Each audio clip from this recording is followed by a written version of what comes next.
All right, let's jump right into a question that I think baffles a lot of us. How is it even possible for two people earning the exact same income to end up in totally different financial worlds? We're going to unpack that today. I want you to picture this for a second. Two best friends, right? They go to the same college, get the same degree, even land jobs at the same company, making the exact same salary. Now let's fast forward, say, 20 years. One of them is living life on their own terms, totally financially free. The other? They're stuck on that hamster wheel, just grinding away, probably wondering, where did I go wrong? It's a paradox we see play out all the time. So how? How does that even happen? Well, the answer isn't some secret stock tip or just getting lucky. Nope. It goes way deeper than that. We're talking about psychology, about our daily habits, and honestly, about some fundamental truths about money that most of us just were never taught. Okay, so to really get to the bottom of this, the very first thing we have to do is bust a huge, huge myth. And that's the idea that simply earning more money is going to solve all your problems and make you magically happier. The research, it tells a very different story. Yeah, so check out this quote from a study. It uses this kind of academic phrase, declining marginal utility.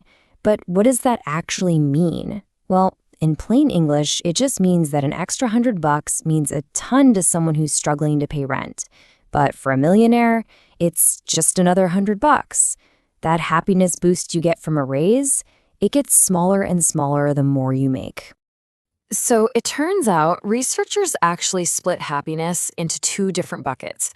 The first one is life evaluation. Think of this as your big picture view, like overall, how's my life going? And yeah, that one does tend to go up as your income goes up. But then there's this second bucket, daily emotional well-being. This is the nitty-gritty, how you feel moment to moment. Are you stressed? Are you happy? And this is where things get really interesting. You've probably heard about this famous study.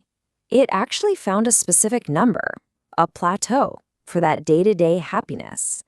And that number, back in 2010, was around $75,000 a year. The crazy part is, beyond that point, more money didn't make people report feeling any happier day-to-day.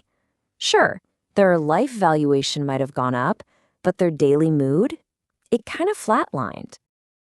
And get this, it gets even crazier. Some reanalysis of the data suggests that some people with really high incomes actually report feeling less happy on a daily basis than people who earn less. Maybe it's the stress, the long hours, who knows? But here's the bottom line, the big takeaway. If more money doesn't automatically equal more happiness, then the thing that really separates the rich from the broke, it can't just be the size of their paycheck. It has to be something else. All right, so with that myth busted, let's talk about the traps. The things I call wealth killers. These are the common mistakes that keep people stuck, no matter how big their salary is. Okay, brace yourself because this statistic is absolutely mind-blowing. A full third of people earning over $200,000 a year are living paycheck to paycheck. A third! And it's nearly half for those earning over $100,000. If this doesn't prove that a big income can't save you from bad habits, I don't know what does. So what's the number one culprit here? It's something called lifestyle inflation. You know how it goes. You get a raise, and what's the first thing you think? Awesome, I can get a nicer apartment. You get a bonus, and suddenly that more expensive car seems totally reasonable. Next thing you know, every single cent of that extra money is spoken for, and you're no better off than you were before. You're just running faster and faster on the exact same treadmill. And this is what leads to a really dangerous trap people call the golden handcuffs. You're making great money, that's the golden part, but you're handcuffed because you need every penny of that high salary just to maintain your expensive lifestyle. You've lost all your freedom. You can't take a risk on a new career. You can't start a business. You literally can't afford to miss a single paycheck. Wealth killer number 2, building a lifestyle on debt. And look, it's not even just about the insane interest payments that bleed you dry. The real killer is the opportunity cost. Think about it. Every single dollar you're forced to send to a lender is a dollar you can't invest in your own future. You're literally spending your present building someone else's wealth, not your own. And a third one? Honestly, it's just a lack of awareness. If I asked most people to tell me exactly where their money went last month, they couldn't do it. Not really. It's that daily coffee, a new streaming subscription you forgot about, that thing you bought online at 2 a.m. By themselves, they seem like nothing. But add them all up, it's a classic case of death by 1,000 cuts for your financial goals. Okay, so enough about the problems. Those are the big mistakes. What are the solutions?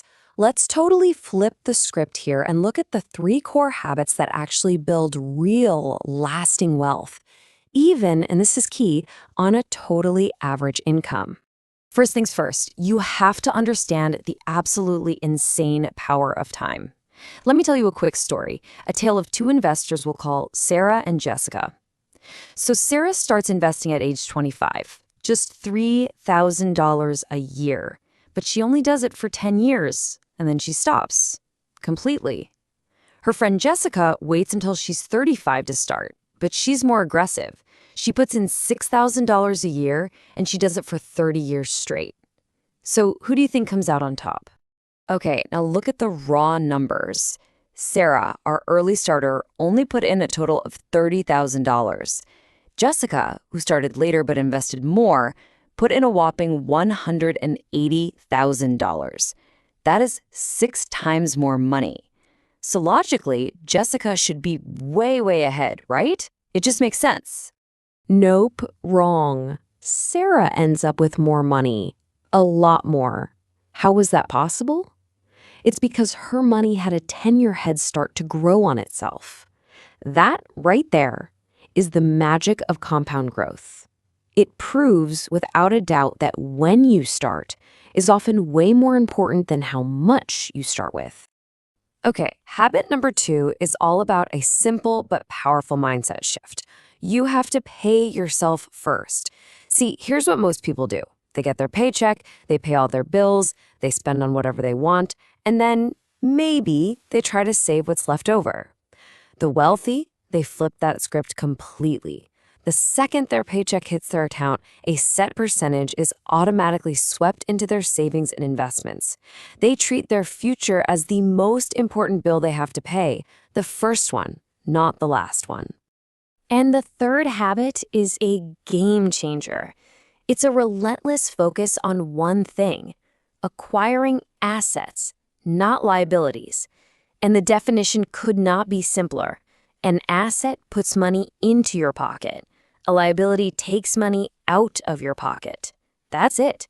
Wealthy people are obsessed with buying things that will make them more money. Stocks, businesses, income-producing real estate. Everyone else? They tend to focus on buying things that just cost them money every single month.